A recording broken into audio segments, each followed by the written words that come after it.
Maithili top channel subscribe करू, साथ में घंटी के बटन सो दबाओ ताकि हमार नया वीडियो सबसे पहले अहाँ तक पहुँचे।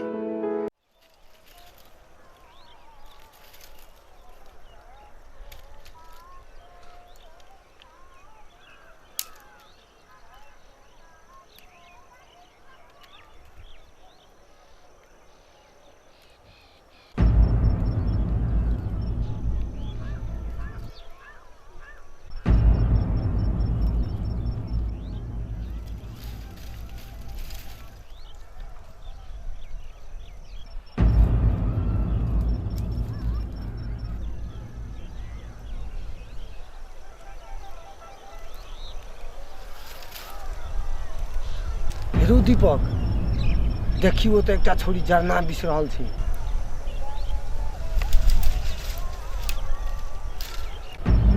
साँझो पड़ गए, बहुत दिन से मालो नहीं खेना थी यार। चल चल चल, चल।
ए, छोड़ा सब क्या चले दोटा नहीं चली हैं? नहीं चली। जब सांझ पड़ी छे तो लोग जरना लसगरे चलाबे छे।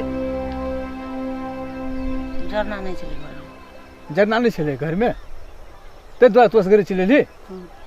छोड़ा के नहीं चिन्है छी? नहीं चली। ठीक है, जो जरना उठा।